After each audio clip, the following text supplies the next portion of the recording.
हरि ओम। परम कल्याणेच्छुक कल्याण पथ पर अग्रसर भागवत भक्तवृत्त, अभी तक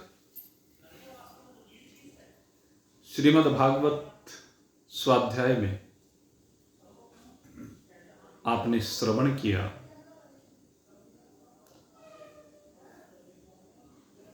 कि ब्रह्मदेव अपने मानस पुत्र नारद जी को वह उपदेश प्रदान कर रहे हैं जो उपदेश सृष्टिकर्ता ब्रह्मा जी ने भगवान श्री हरि नारायण से प्राप्त किया। यह दिव्य उपदेश जो समस्त प्रकार की भ्रांतियों की निवृत्ति का हेतु है। यह उपदेश जो यथार्थता के दर्शन कराता है। उपदेश एक है, काम अनेक है। भगवान स्वयं अपने मुखारविंद से इस भागवत की महिमा को वर्णित करते हैं और यहां सुखतीर्थ की पवित्र पावन भूमि पर श्री सुखदेव जी परीक्षित को इस भागवत की महिमा बता रहे हैं। भागवत में क्या है? ये 12 स्कंधों वाली जो श्रीमद् भागवत है, तो श्री सुखदेव जी कहते हैं कि इसके 10 लक्षण हैं। अर्थात इसमें 10 विषयों के ऊपर चर्चा की गई है। और ये 10 लक्षण कौन कौन से हैं, इनके बारे में श्री सुखदेव जी परीक्षित जी को बताने जा रहे हैं। और श्री सुखदेव जी परीक्षित जी को क्या बता रहे हैं? आज तक जितने भी शास्त्रों की संरचना हुई है, जितने भी महान पुरुषों ने सत्संग किए हैं, जितने भी गुरुओं ने अपने शिष्य को उपदेश दिए हैं, उनमें यही 10 बातें हैं। जैसे धर्म के 10 लक्षण कहे गए हैं, ऐसी भागवत के भी 10 लक्षण कहे गए हैं। इन 10 लक्षणों में सारे शास्त्र समाहित है, सारे संतों की वाणी समाहित है, सारे गुरुओं का उपदेश समाहित है। सृष्टि के प्रारंभ से लेकर भगवान श्री हरि नारायण द्वारा प्रदत्त ज्ञान से लेकर के और आज तक जो भी कुछ कहने सुनने में आया है, वह सारे का सारा इन 10 लक्षणों में समाहित है। ये जो भागवत जी के 10 लक्षण हैं, इनसे विलग कुछ हो ही नहीं सकता, इनसे विलग कुछ कहा ही नहीं जा सकता। और इनसे विलग कुछ मन में जैसे शंकाएं आती हैं, जिज्ञासु के मन में जितने भी संशय आते हैं, वो इन 10 से विलग हो ही नहीं सकते। सब कुछ इसमें समाहित है। भागवत ऐसा दिव्य पुराण है। अगर हम एक स्थूल दृष्टिकोण से भी देखें तो देखिए, श्रीमद् भागवत कथा में शिव पुराण की कथा भी समाहित हो जाती है। भगवान शिव का चरित्र भी है श्रीमद् भागवत में। इसमें श्रीमद् देवी भागवत की कथा भी आती है। आप देखेंगे जब शमंतक मणि का प्रसंग आता है तो उसमें श्रीमद् देवी भागवत की कथा भी आती है, इसमें राम कथा भी आती है, इसमें सारी कथाएं आ जाती। वराह पुराण भी इसमें है, वामन पुराण भी इसमें है, मत्स्य पुराण भी इसमें है, कूर्म पुराण भी इसमें है, नारद पुराण भी इसमें है। और नारद जी का जो भक्ति सूक्त आता है वो भी इसमें है। इसमें सारे पुराणों का संग्रह किया गया, सारे पुराणों का सार दिया गया।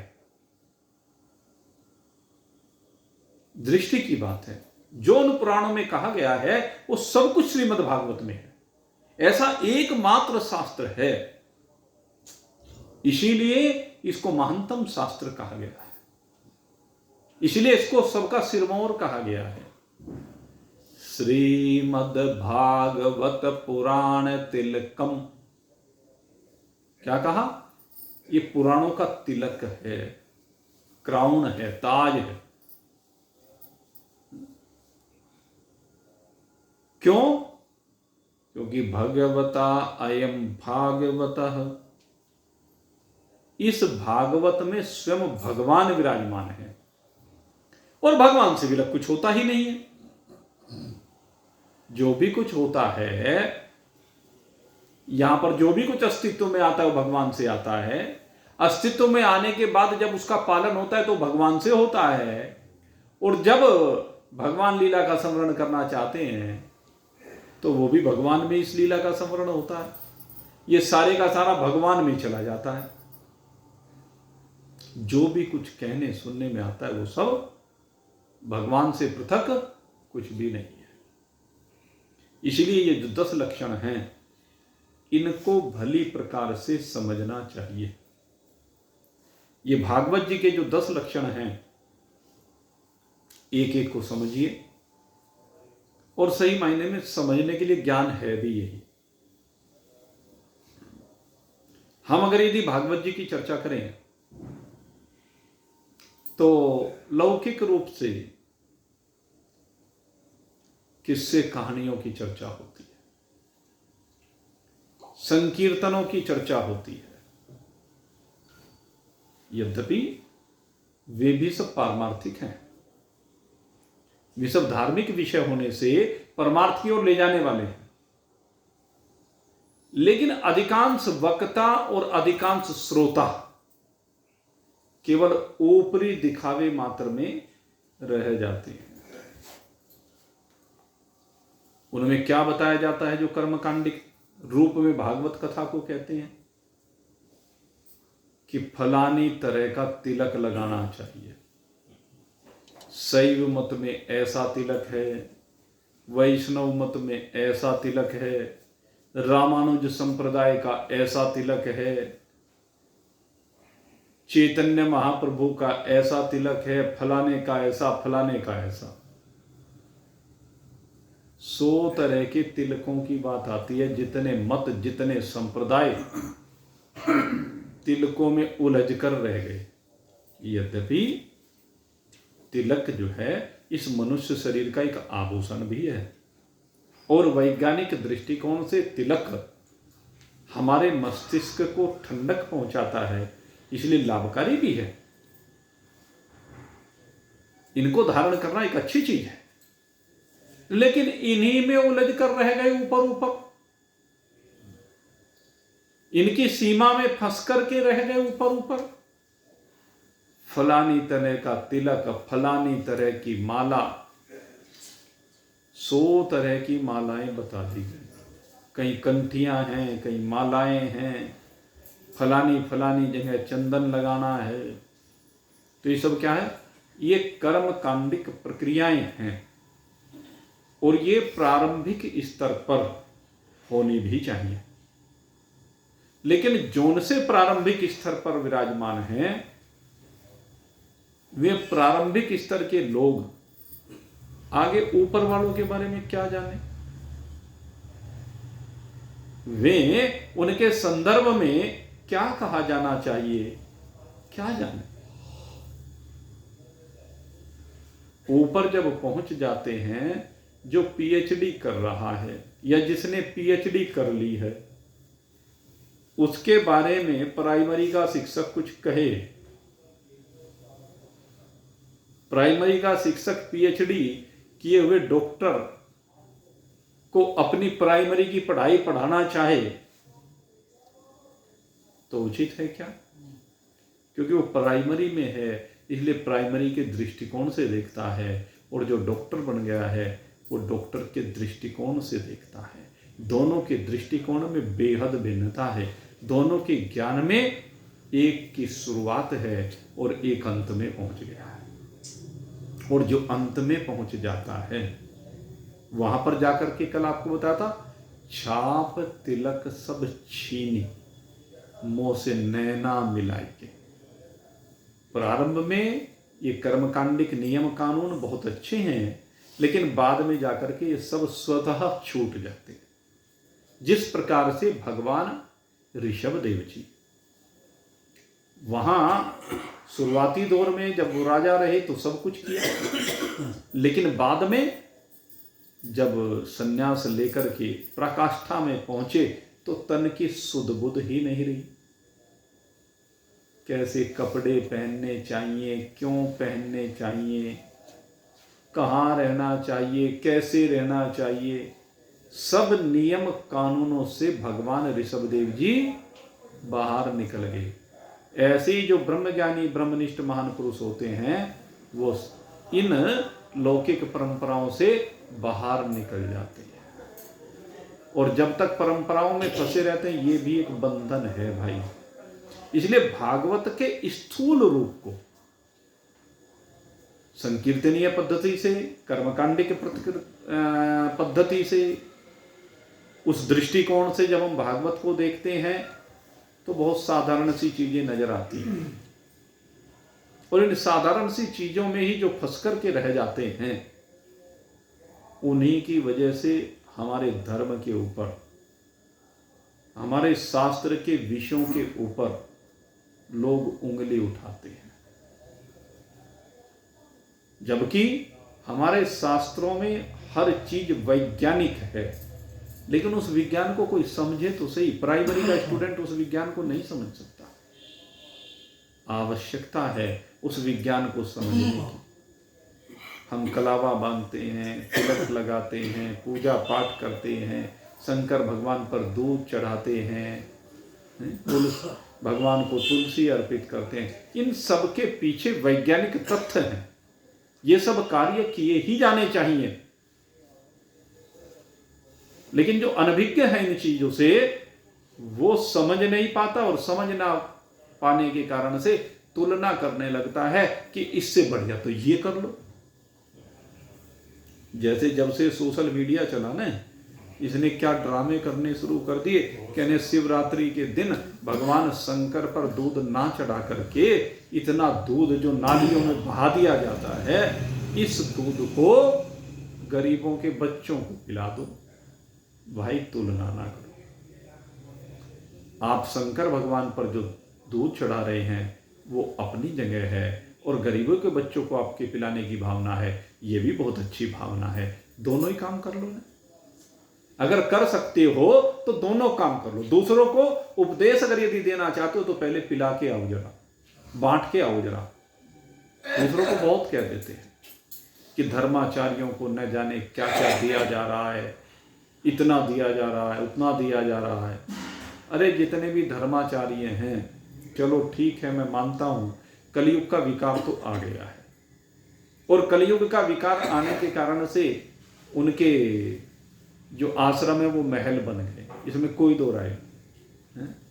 लेकिन एक चिंतन करके तो देखें, आप जो धर्माचार्यों को दे करके आए हैं, उन्होंने उस धन का जो उपयोग किया है वो कहाँ किया है? उनके आश्रमों में जाकर देखो, या आप महल कहना चाहते तो महलों में जाकर देखो। अरे काम तो वहां सारे धार्मिक ही हो रहे हैं, काम तो वहां पर सारे परोपकार के ही हो रहे हैं, कोई दुरुपयोग नहीं हो रहा है। मकान का रूप बदल गया, झोपड़ी से महल बन गया, क्या फर्क पड़ता है? महलों में राखे चाहे झोपड़ी में वास दे, इससे क्या फर्क पड़ता है? ज्ञान में इस चीज का कोई संबंध नहीं है। शरीर महल में पड़ा रहो, शरीर झोपड़ी में पड़ा रहो, शरीर जंगल में पड़ा रहो, शरीर शमशान में पड़ा रहो, कहीं पड़ा रहो, ज्ञान तो शमशान में भी वही है, महल में भी वही है। राजा के महल और गरीब की झोपड़ी, दोनों में ज्ञान एक ही है। असली बात है कि ज्ञान में निष्ठा होनी चाहिए, आस्था होनी चाहिए, ज्ञान का सम्मान होना चाहिए, और उसको सम्मान करते हुए उसको अपने अंतःकरण में विराजित करें, उसको अपने जीवन में उतार ले। बात तो तब है, पर उपदेश कुशल बहु तेरे, जे आचरण ते नर न गनेरे। उपदेश देने वाले बहुत हैं कि गरीबों को दूध पिलाओ इतना, अरे तूने कितने पिलाया है? तो दूसरों को जो कह रहा है, पहले एक बार परंपरा को अपने आप से शुरू करके देख, कितना आशीर्वाद मिलेगा, कितनी भगवान की कृपा प्राप्त होगी, करके देख। बहुत अच्छा काम है, कोई बुराई नहीं, बुराई का तो इसमें काम है ही नहीं। जब भी आप परोपकार करेंगे तो कोई बुराई का तो संबंध ही नहीं है, ये एक पुण्य कर्म होता है। इससे उस गरीब की सेवा भी होती है, इससे देवता भी प्रसन्न होते हैं, इससे भगवान का आशीर्वाद भी मिलता है, और लौकिक रूप से देखें तो मान सम्मान भी मिलता है, सब कुछ मिलता है। इसलिए करो, लेकिन बिना की अगर यदि आप आक्षेप कर रहे हैं तो बहुत गलत है। इसलिए मेरे मित्रों, अगर कोई ऐसा कहे ना तो उसके ऊपर आपत्ति भी दर्ज करनी चाहिए। ये एक धार्मिक व्यक्ति का कर्तव्य होता है। तो भागवत के जो 10 लक्षण हैं उनमें गरीब की सेवा भी है, जो परोपकार की बात आती है। शंकर भगवान पे दूध चढ़ाना भी है, अपने ठाकुर जी को भोग लगाना भी है, तुलसी अर्पण करना भी है, उनका पूजन करना भी है। षोडशोपचार पूजन कहा गया हमारे यहाँ। ये जो षोडशोपचार पूजन कहा गया है, मेरे मित्रों, मैं गारंटी के साथ कहता हूं, अगर आप नियमित रूप से षोडशोपचार पूजन करने लगे भगवान का, देख लेना करके, श्रद्धा के साथ, विश्वास के साथ, 2 ये भाव तो जरूर रखने पड़ेंगे। इन 2 भावों के साथ अगर यदि षोडशोपचार पूजन करेंगे तो घर में जिस भी चीज का अभाव है, ध्यान रखना, अगर किसी के घर में किसी भी चीज का अभाव है, हर अभाव की पूर्ति हो जाएगी। घर में किसी भी प्रकार के लौकिक पदार्थ की कमी नहीं रहेगी। जो आपकी चाहते हैं 100% पूरी हो जाएगी। 100% कह रहा हूं। लौकिक पदार्थ, लौकिक की बात चल रही है अभी। ये षोडशोपचार पूजन की जो पद्धति है, क्योंकि इससे देवता प्रसन्न होते हैं। निसंतान के यहां संतान हो जाएगी, गरीब के यहां धन आ जाएगा, जो मान सम्मान पद प्रतिष्ठा चाहता है उसके यहां मान सम्मान पद प्रतिष्ठा आ जाएगी, सब कुछ हो जाएगा। करके देखो तो सही। बिना किए कमी निकालना वो गलत है। करने के बाद जब फल मिल जाएगा तो कोई कुछ कह नहीं पाएगा, उल्टा प्रेरित करेगा। और आप चिंतन करके देखिए, जिस समय हमारे भारत का स्वर्ण युग चल रहा था, भारत को क्या कहा? स्वर्ण युग में कहते हैं सोने की चिड़िया रहती थी यहां पर, अर्थात धन धान्य की यहां पर पूरी तरह से खुशहाली संयुक्त भारत था, विभिन्न संपदाओं से संपन्न भारत था, हर प्रकार की जो आपकी इच्छाएं होती हैं उन सब की पूर्ति करने वाला भारत था। यानी सुख समृद्धि संयुक्त भारत था। ऐसा तभी तो सोने की चिड़िया वाला देश कहा गया, जहां डाल डाल पर सोने की चिड़िया करती है बसेरा, वो भारत देश है मेरा, ये कहा गया। तो कब था मेरे मित्रों? तब था जब यहां पर भक्ति की पराकाष्ठा थी, यहां पर जब धार्मिकता पूरी तरह से थी, अंदर से धार्मिकता थी। उस समय हमारे यहां ये 100 तरह के मत नहीं थे। आज जो 100 तरह के मत संप्रदाय गुरुडम प्रकट हो गई ना, वो चीजें नहीं थी।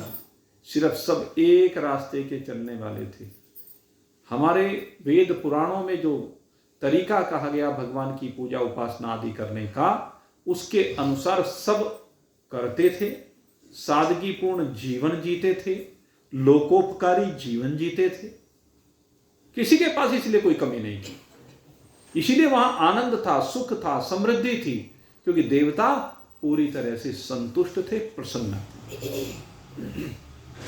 इसलिए मेरे मित्रों, ये जो हमारे कार्य हैं ये बड़े सुंदर हैं। तो भागवत के जो 10 लक्षण हैं, उनमें स्थूल लक्षण भी है, सूक्ष्म लक्षण भी है, कारण लक्षण भी, सब प्रकार के लक्षण हैं।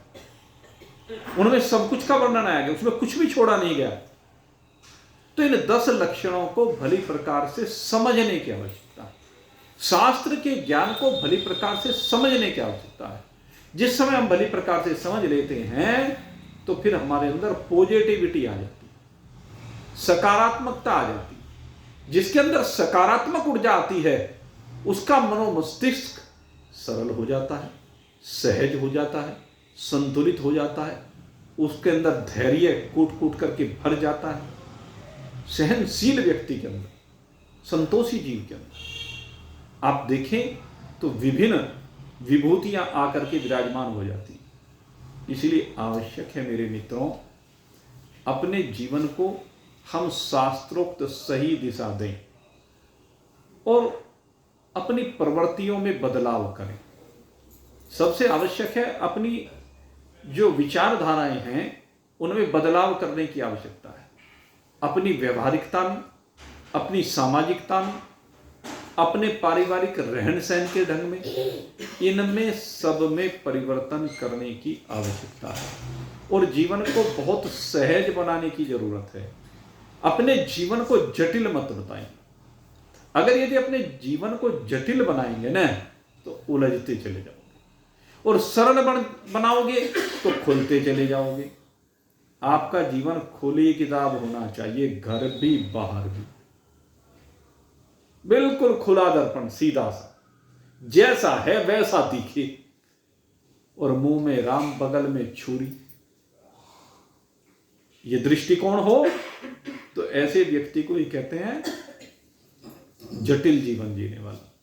और जो जटिल जीवन जीता है रोज तनाव में रहता है, रोज उसका दिमाग खराब रहता है, छोटी छोटी बातों को लेकर के आवेशित होता है, उसका आवेग थामे नहीं थम के देता, जरा जरा सी बातों पर गुस्सा आ जाता है। सोचो, विचार करो, यहां गुस्सा करने के लिए आए हो क्या?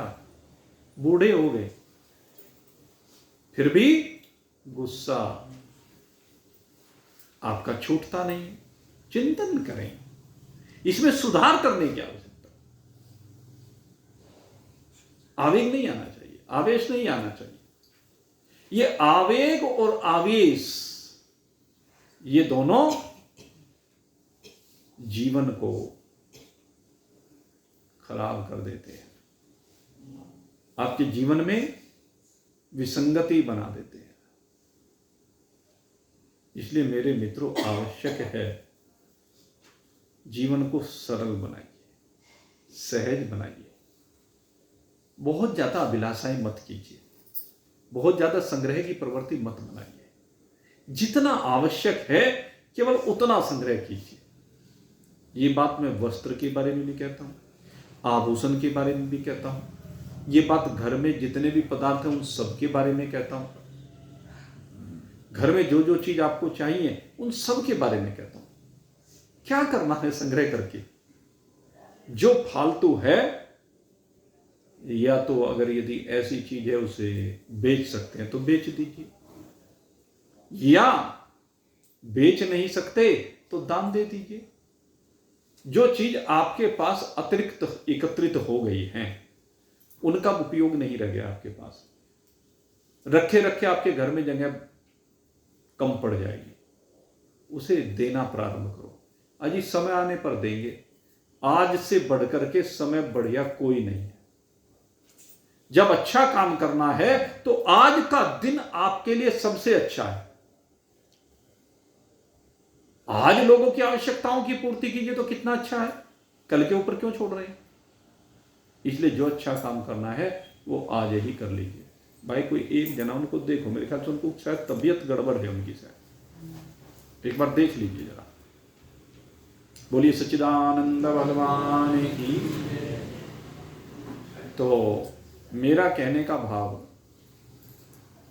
कि जीवन को बदलिए। ये भागवत जी के जो 10 लक्षण हैं ये आपके जीवन को बदलने के लिए है। भागवत के 10 लक्षण आपके जीवन को सरल बनाने के लिए, भागवत के 10 लक्षण आपके जीवन को एक दिशा देने के लिए है।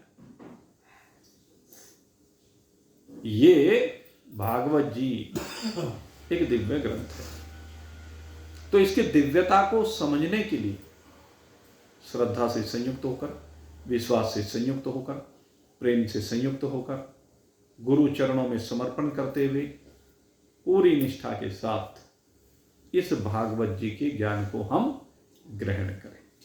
तो आइए, ये थोड़ी सी भूमिका इन 10 लक्षणों के बारे में पहले बनाई गई, अब इन 10 लक्षणों को प्रारंभ करते हैं। सबसे पहला यहां पर इन श्री सुखदेव जी कहते हैं कि हे परीक्षित, जो 10 लक्षण हैं उनको मैं तुम्हें बताता हूं क्या क्या है। अत्र सर्गो विसर्गश्च स्थानम पोषणम ऊतयः मनवंतरेशानुकथा निरोधो मुक्तिराश्रयः। ये 10 लक्षण है भागवत के। सबसे पहले सर्ग है, फिर विसर्ग है, स्थान है, पोषण है, ऊती है, मनवंतर है, ईशानुकथा है, निरोध है, मुक्ति है और आश्रय है। अब ये कह देने से समझ में नहीं आएगी, अब एक एक को हमें समझना है। सबसे पहले जो लक्षण है वो सर्ग है। सर्ग में क्या होता है? भूत मात्रेन्द्रियधीयाम जन्म सर्ग उदायतः ब्रह्मणो गुण वैषम्याद विसर्गः पौरुषः स्मृतः। कहते हैं कि जब ईश्वर की प्रेरणा से जो मूल प्रकृति है, मूल प्रकृति जब 3 भागों में बंटती है और ये 3 भागों में बंट करके सतोगुणी, रजोगुणी, तमोगुणी 3 भागों में बंट करके फिर इसके अंदर अक्षोभ होता है, स्फुरण होता है। इन गुणों में अक्षोभ उत्पन्न होता है और उससे चांचल्य आता है, उससे विभिन्नता आती है, रूपांतरण होता है। इसके द्वारा रूपांतरण है। सतोगुण का भी असंख्य रूपों में परिवर्तन है, रजोगुण का भी और तमोगुण का भी असंख्य रूपों में रूपांतरण है। असंख्य रूपों में क्यों कहा? आप देख लीजिए, कई बार आपको बताया है कि इस संसार में कोई भी 2 वस्तुएं एक जैसी नहीं है। यहां तक कि पत्ते पत्ते की कतरन न्यारी, हाथ कतरनी कहीं नहीं। परमात्मा ने कैसा संसार बनाया कि पत्ते पत्ते की कतरन न्यारी है, एक एक पत्ता अलग अलग प्रकार का है और आपके सिर के बाल तक 2 एक जैसे नहीं है। यह है रूपांतरण। तो यह गुणों का रूपांतरण है। परमात्मा तो एक ही है। परमात्मा के अंदर ये जो गुणों का रूपांतरण है या परमात्मा के संकल्प से गुणों का रूपांतरण है, ये सारा खेल परमात्मा में ही है।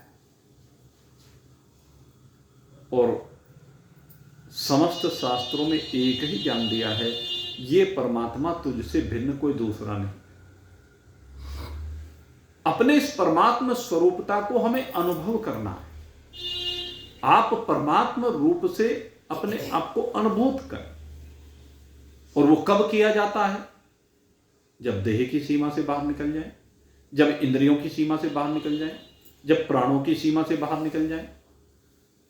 आप विभिन्न सीमाओं से बाहर निकल करके जब अपने अंदर आकर के विराजमान, अर्थात अंदर का मतलब अपनी अंतर आत्मा में विराजमान होते हैं, तब आपको अंतर आत्मा की परमात्मा के साथ एकता अनुभूत होती है। तब आपको अपने वास्तविक स्वरूप का दर्शन होता है, अपने उस अविकारी स्वरूप का दर्शन होता है, निर्विकार स्वरूप का दर्शन होता है, निर्गुण स्वरूप का दर्शन होता है, जिसमें कुछ भी नहीं है। कैसा है वो रूप? स्वामी राम सुखदास जी महाराज एक भजन गाया करते थे, बड़ा सुंदर भाव उसमें स्पष्ट किया गया है। तेरा निर्मल रूप अनूप है, तेरा निर्मल रूप अनूप है, नहीं हाड़ मांस की काया, तेरा निर्मल रूप अनूप है, नहीं हाड़ मांस की काया, तू नहीं पंच प्राण नहीं तन है, नहीं इंद्रियां बुद्धि मन है, तू नहीं पंच प्राण नहीं तन है, नहीं इंद्रियां बुद्धि मन है। ये नहीं है, फिर क्या है? तू तो सतचित आनंद घन है, तू तो सतचित आनंद घन है, भूला अपने रूप को, भूला अपने रूप को, कर चेत फिरे भर माया, नहीं हाड़ मांस की काया, तेरा निर्मल रूप अनूप है, नहीं हाड़ मांस की काया, तेरा निर्मल रूप अनूप है। साफ कह दिया, तू नहीं पंच प्राण नहीं तन है, नहीं इंद्रियां बुद्धि मन है। यहां सर्ग में जो आ रहा है वो यहां कहा जा रहा है, ये सर्ग के अंतर्गत आता है। अभी जो भागवत में बताएंगे प्रथम लक्षण सर्ग, तो ये क्या है? सर्ग यही है, पंच प्राण, इंद्रियां, बुद्धि, मन, अहंकार, तन्मात्राएं, ये सब क्या आता है? ये सर्ग में आता है। लेकिन तू सर्ग से परे, परे भी है और सर्ग में भी है, और ये सर्ग तेरा ही रूप भी है। समझ, अलग अलग समय पर, अलग अलग जगह पर, अलग अलग तरीके से, अलग अलग परिस्थितियों में इसको परिभाषित किया गया। जब हम परे कहते हैं तो किस रूप में कहते हैं? जब इसको एक भ्रम माना जाता है, इस सबको भ्रम मान करके जब एक जिज्ञासु को इससे वैराग उत्पन्न कराया जाता है, तब कहते हैं तू इससे परे है। और फिर कहते हैं भाई, जिस समय तादात्म्य संबंध स्थापित हो जाता है, जड़ और चेतन दोनों मिलकर के संसार में क्रियाशील होते हैं, तो उस समय कहा जाता है कि जो चैतन्य तत्व है तेरे इस जड़ तत्व से बने हुए शरीर के अंदर ही विराजमान है, तेरी अंतर आत्मा के रूप में विराजमान है। तब ये दृष्टिकोण होता है। और तीसरा जो यथार्थ दृष्टिकोण होता है कि ये सब भी मैं ही हूं, ये सब भी परमात्मा ही है। ये वास्तविक दृष्टिकोण है। ये सारे दृष्टिकोणों को समेटने के बाद जब अपने आप में अनुभूति करते हैं तो सर्व खलविदम ब्रह्म, सर्व खलविदम ब्रह्म रूप से जब अनुभूति की जाती है तो तब मैं ही मैं हूं। तो इसलिए ये जो समझाया जा रहा है बड़ा महत्वपूर्ण है, इसको समझने की आवश्यकता है। और पहले इस माया के खेल को अलग हटाइए। नाम रूप मिथ्या जग सारा, नाम भी और रूप भी। यहां जितने बैठे हैं सबको एक नाम दिया गया है ना, माता पिता के द्वारा। ये माता पिता का अधिकार। उन्होंने अपनी इच्छा से जिसको जो भी नाम दे दिया। और फिर रूप, ये रूप आया आपका प्रारब्ध से। जो शरीर की बनावट है, शरीर का रूप है, ये मिला है प्रारब्ध से। किसी को गोरा मिला, किसी को काला मिला, किसी को मोटा मिला शरीर, किसी को पतला मिला, किसी को ठिगना मिला, किसी को लंबा मिला, किसी को मोटा, किसी को पतला, किसी को ब्राह्मण के यहाँ, किसी को वैश्य के यहाँ, किसी को क्षत्रिय के यहाँ, किसी को शूद्र के यहाँ। अलग अलग जगह पर सबको अलग अलग प्रकार के शरीर मिल गए। ये सब प्रारब्ध हेतु है इसमें। लेकिन कहते हैं कुछ भी हेतु हो, प्रारब्ध भी, और ये प्रारब्ध से निर्मित शरीर भी, और जितने नाम हैं कहने सब मिथ्या। नाम रूप मिथ्या जग सारा, तू है सत्य जगत से न्यारा। नाम रूप मिथ्या जग सारा, तू है सत्य जगत से न्यारा। सारा जग तेरा पैसारा, सारा जग तेरा पैसारा। क्यों पड़ा भरम के कूप में, क्यों पड़ा भरम के कूप में। सतगुरु ने यह समझाया, नहीं हाड़ मांस की काया। तेरा निर्मल रूप अनूप है, नहीं हाड़ मांस की काया। तेरा निर्मल रूप अनूप है। निराकार निर्गुण अविनाशी, कैसा है तेरा स्वरूप? निराकार निर्गुण अविनाशी, चेतन विमल सहज सुख राशि। अलख निरंजन सदा उदासी, निराकार निर्गुण अविनाशी। चेतन विमल सहज सुख राशि, अलख निरंजन सदा उदासी। तू व्यापक ब्रह्म स्वरूप है, तू व्यापक ब्रह्म स्वरूप है। तुझ में नहीं मोह और माया, नहीं हाड़ मांस की काया। तेरा निर्मल रूप अनूप है, नहीं हाड़ मांस की काया। तेरा निर्मल रूप अनूप है। इसमें सारा वास्तविक स्वरूप बता दिए। निराकार, निर्गुण, अविनाशी, चेतन, विमल, सहज है, सुख राशि है, अलख निरंजन है, सदा उदासी है संसार की ओर से, व्यापक है, ब्रह्म स्वरूप है, और मोह माया का लेस भी तुझ में नहीं है। इसलिए पार ब्रह्म का लेकर शरणा, पार ब्रह्म का लेकर शरणा। ऐसा ध्यान निरंतर धरना, पार ब्रह्म का लेकर शरणा। ऐसा ध्यान निरंतर धरना, पार ब्रह्म का लेकर शरणा। ऐसा ध्यान निरंतर धरना।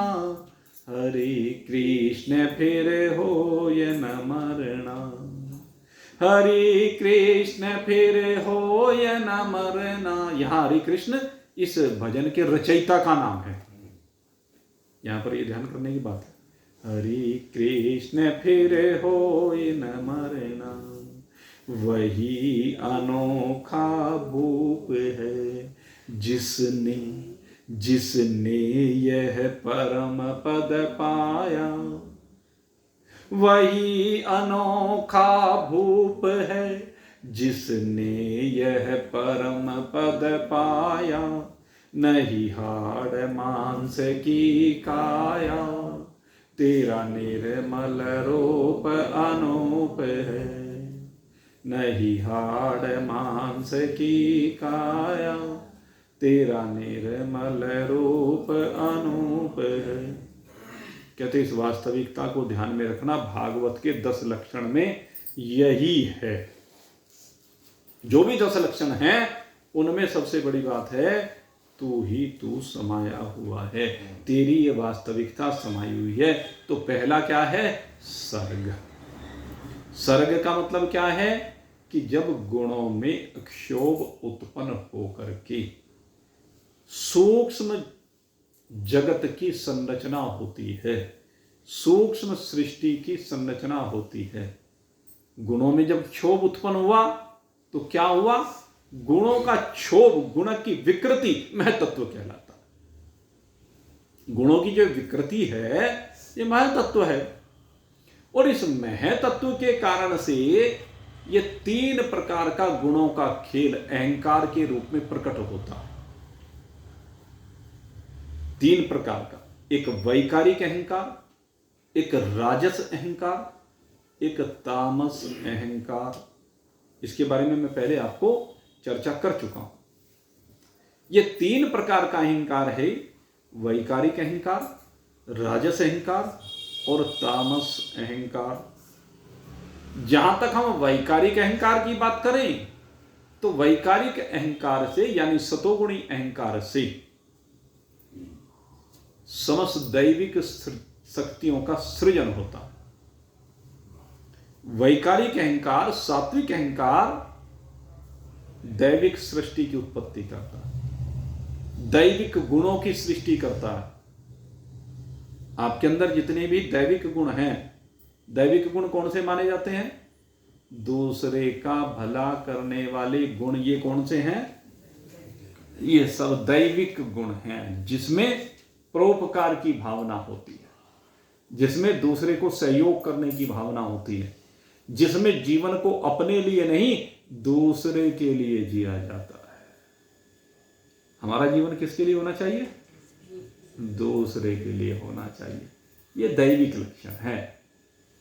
और तामसी लक्षणों में अगर यदि हम बात करें तो जीवन हमारे लिए है, मेरे लिए है, स्वार्थ के लिए है। मुझे खुद को खाना है, दूसरे खाए ना खाए मुझे क्या लेना, दूसरा भाड़ में जाए, यह है ना। तो ये जीवन किसका होता है? आसुरी लोगों का, राक्षसी लोगों का, तामसी लोगों का, जिनकी ऐसी प्रकृति होती है।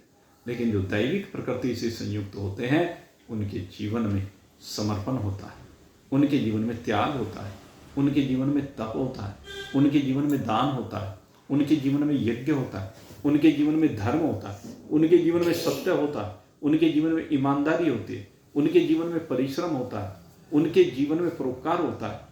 उनके जीवन को अगर यदि आप उठा करके देखें तो उनका जीवन सदा आप पाएंगे कि अपने लिए नहीं है। यह है दैविक लक्षण। और जिनके अंदर ये दैविक लक्षण होते हैं वही अपने स्वरूप में विराजमान हो सकता है। सदा कुछ ना कुछ अच्छा करने की भावना, सदा कुछ ना कुछ देते रहने की भावना। अपना भाव बनाइए तो सही। रोज संकल्प कीजिए कि मुझे कुछ ना कुछ अच्छा करना है, रोज किसी ना किसी को कुछ ना कुछ सहयोग करना है, रोज कुछ ना कुछ दान देना है, रोज कुछ ना कुछ प्रसाद चढ़ाना है, रोज मंदिर में जाकर के भगवान की पूजा करनी है। ये क्या है? ये आपके सात्विक लक्षण है, ये आपके दैविक लक्षण है। रोज अच्छा करने की भावना, ये नहीं कि रोज मुझे देखना है दूसरे का माल क्या हाथ लग जाए, दूसरे को किस तरह से लूट लिया जाए, दूसरे को किस तरह से धोखा दे दिया जाए, दूसरे का कैसे बेवकूफ बनाया जाए। आप ही समझते होंगे कि दूसरा बेवकूफ बन गया। कई बार क्या है कि शर्म शर्म में आदमी कहता कुछ नहीं है लेकिन समझता सब है। ध्यान रखना। वो तो क्या है, जो अच्छे व्यक्ति होते हैं वे शांत रहते हैं, कहते कुछ नहीं, चुपचाप सह लेते हैं। ये आप में और उनमें, आपसे आपसे मतलब आप नहीं, उनमें जो दूसरे का बुरा करते हैं। आप तो सत्संगी लोग हैं, आप तो बुरा कर ही नहीं सकते, आप तो अच्छा ही करेंगे। सोच भी नहीं सकते। नहीं सोचना चाहिए, सोचना भी नहीं चाहिए। सत्संगी व्यक्ति की विशेषता यही है, उनके अंदर बुरा संकल्प आना ही नहीं चाहिए। तेरा मन शुभ संकल्प वाला हो, सत्य संकल्प वाला हो, शिव संकल्प वाला हो, कल्याणकारी संकल्प वाला हो। सत्संगियों के मन होते ही शुभ संकल्प वाले, वे कभी किसी का अहित नहीं कर सकते, कभी किसी का बुरा नहीं कर सकते, कभी बुरा सोचना भी नहीं, क्योंकि जिसके मन में बुरे संकल्प आते हैं वही बुरा कर पाता है। इसलिए बुरे संकल्प अगर किसी संग के कारण से, किसी दृष्टि दोष के कारण से, किसी शब्द दोष के कारण से निकट को आने लगे ना, तो उनको दूर से ही झटक दो, डंडा लेके बैठ जाओ, खबरदार मेरे पास मत आना, भाग यहां से, मेरे पास तेरा कोई काम। ये है मजबूती। आपके पास तो शुभ संकल्पों को आना चाहिए, शुभ कार्यों को आना चाहिए। और जो बातें मैं कहता हूं ना, लोग सोचते तो हैं लेकिन करते हुए हिचकिचा जाते हैं। लेकिन ध्यान रखना, रोज करो, यदा कदा नहीं। ये रोज जीवन में उतारने की चीज है, एक दिन के लिए नहीं है। आपने एक दिन अच्छा काम कर लिया, उससे पूर्ति होने वाली नहीं है। रोज करना है, निरंतर करना है, नित्य करना। जीवन में अच्छाइयां रोज होनी चाहिए, बुराइयों को जीवन से रोज समाप्त करना चाहिए, शुभ कर्म रोज करते रहना चाहिए। तो अपने जीवन को बदलिए, अपने जीवन को शुभ संकल्प से संयुक्त कीजिए, अपने जीवन में ईमानदारी को लाइए, अपने जीवन में त्याग को लाइए, अपने जीवन में समर्पण को लाइए। और वैराग उत्पन्न करने के लिए मैं बार बार कहता हूं, सबसे जरूरी है अपने जीवन में दान को लाइए। दान ऐसी चीज है, एक काम से 100 लक्ष्य प्राप्त किए जाते हैं। दान ऐसी चीज है, आपके दर से कोई भी खाली हाथ नहीं जाना चाहिए, किसी को झिड़काना नहीं चाहिए, यथासंभव सबकी मदद करनी चाहिए। कोई भी आए, सबका सहयोग करना चाहिए। और ये कहने की बात नहीं, देख लेना। अगर ये भावना आपकी बन गई, जो उनसे गरीब है ना, जो उनसे अपने को असहाय मानते हैं, दीनहीन मानते हैं, वो करना शुरू कर दो, फिर देखो चमत्कार। कमी नहीं आएगी। कमी वहीं आती है जहां कोई कुछ करके नहीं देता। जिसकी केवल खाने की आदत है, उसके खाने के टोटे पड़े रहते हैं। और जिसकी खिलाने की आदत है, उसमें घर में खुशहाली रहती है। इतना खाना भगवान देता है, कमी नहीं आती। आप खा ही नहीं पाते हैं, भंडार भरे रहते हैं धन धान्य के। यही है कर्म का फल। कर्म प्रदान विश्व कर राखा, जो जिस करही सो तस फल चाखा। जैसा जैसा शुभ कर्म आप करते हैं, वैसा वैसा ही परमात्मा आपको देता है। रिटर्न गिफ्ट, एक वो है ना रिटर्न गिफ्ट। रिटर्न गिफ्ट पता है आपको क्या होता है? जब आप कभी भी किसी के यहाँ जाएं तो कुछ लेकर के जाते हैं, खाली हाथ नहीं जाते। रिश्तेदारी में जाएं तो खाली हाथ नहीं जाना चाहिए कभी भी। अजी वहां तो ऐसा नाता है, वो हमारा कुछ खाते पीते ही नहीं है। लड़की का नाता होता है जैसे, तो कुछ खाते पीते नहीं है, तो क्या करें? कोई बात नहीं, फिर भी लेके जाना चाहिए। वहां भी लेकर जाना चाहिए, खाली हाथ नहीं जाना चाहिए। जब भी कहीं जाएंगे, जब लेके जाएंगे, तो वापसी में क्या होता है? वापसी में वो जो आप लेकर के आए हैं उससे कहीं ज्यादा आपको देते हैं। वो होता है रिटर्न गिफ्ट। बस ऐसे ही परमात्मा का है। लड़का ससुराल में जाता है, क्या लेके जाता है? फल लेके जाता है, मिठाई लेके जाता है, जोड़े लेकर जाता है, और फिर वापसी में डबल लेके आता है। ये है रिटर्न गिफ्ट, है ना रिटर्न गिफ्ट। ऐसे ही आप जब भगवान के दरबार पर लेकर के जाते हैं तो वहां से डबल नहीं, अनंत गुना गिफ्ट मिलता है। वो किस रूप में मिलता है? प्रत्यक्ष न सही, अप्रत्यक्ष रूप से। वो अप्रत्यक्ष धीरे धीरे प्रत्यक्ष होने लगता है जब आपके यहां सुख समृद्धि आकर के विराजमान होने लगती है। तो इसलिए जीवन को बदलिए, जीवन में परिवर्तन कीजिए, ये बहुत आवश्यक है। आपके लिए मैं बहुत बहुत शुभकामना करता हूं कि आप अपने जीवन को बदलेंगे, अपने जीवन में परिवर्तन करेंगे, नित्य अपने जीवन में सत्संग को समाहित करते हुए शुभ कर्मों की ओर अग्रसर रहेंगे। और सबसे बड़ी बात, सदा अपने स्वरूप का, कौन सा स्वरूप? जो अभी आपको बताया, उसका सदा स्मरण रखेंगे, क्षण क्षण उसी में डूबते चले जाएंगे। आपके लिए बहुत बहुत शुभकामना करते हुए अब यहीं पर विश्राम। बोलिए सच्चिदानंद भगवान की